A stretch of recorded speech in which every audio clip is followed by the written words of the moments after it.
Now, Aung San Suu Kyi can be in no doubt about the scale of the challenge facing her when she returns from her European tour.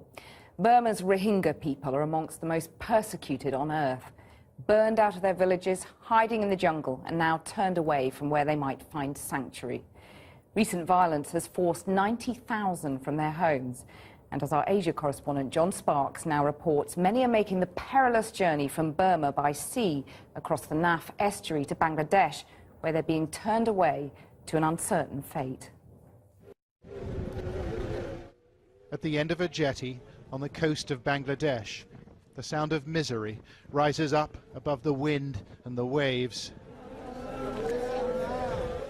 140 men and boys have been caught by the Coast Guard.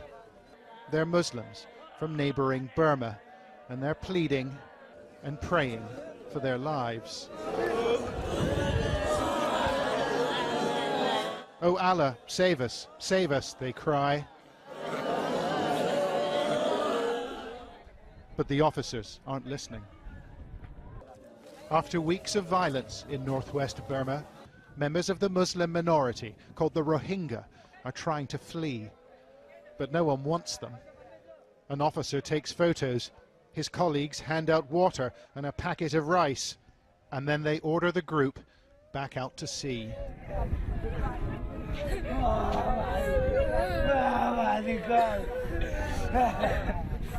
Their boats are leaking and they're badly overloaded.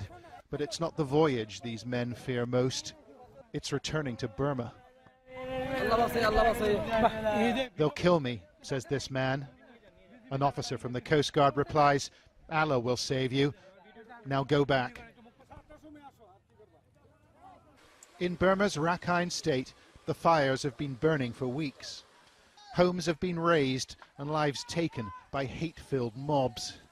Ethnic Buddhists and the minority Muslims blame each other for the violence, but the facts are hard to come by. International NGOs have pulled their staff out, too dangerous, they say, while Burma's government won't let independent observers in. Right now, the situation we're looking at right now on the ground is it's very, very difficult to get an accurate picture of what's actually going on. Information is scarce, but our camera team found people willing to talk. Rohingya refugees who'd made the crossing to Bangladesh, avoiding army patrols and the Coast Guard too. Some are hiding in farmers' shacks, and others have been taken in by sympathetic locals. Our team spoke to one traumatized family not far from the coast. They told us they had suffered greatly in Burma. My sisters, brothers and other relatives were burnt alive. They burnt my own children. We couldn't bear it anymore, so we came to Bangladesh. The Coast Guard turned us back 3 times, and we floated at sea for 4 days and 4 nights. And then we managed to sneak in. 3 of our children were burned to death in Burma. Another 2 died in the boat getting here.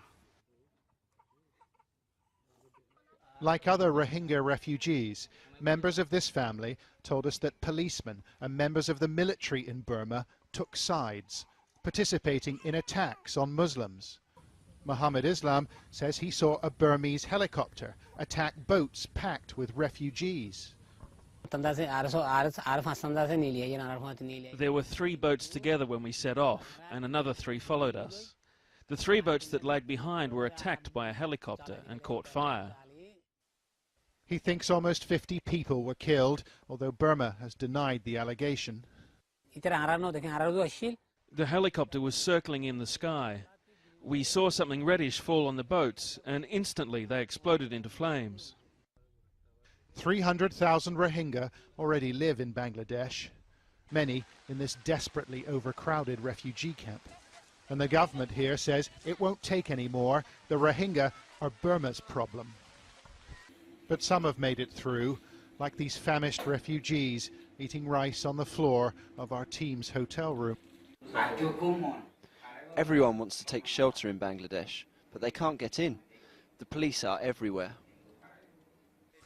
Mr. Shakur painted a distressing picture of his hometown, of residents and neighbours consumed by hate and bloodlust. They slashed our children. They put a sharp sword on the ground. They held infants above the sword and let the infants fall on it. They killed the babies that way. Did you see this happen? We asked him. Yes, I did. I saw it with my own eyes. They are shocking allegations, but is anyone prepared to listen?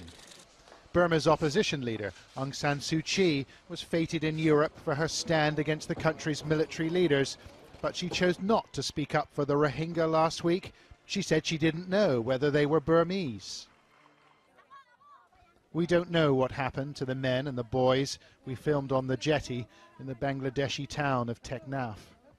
A local contact said 5 of the boats pushed back into the sea had disappeared by the next morning. But like much of the testimony we've heard, we've been unable to verify it. It's a catastrophe for a little-known group of people that nobody seems to want. Only dialogue and generosity and human decency will prevent further loss of life.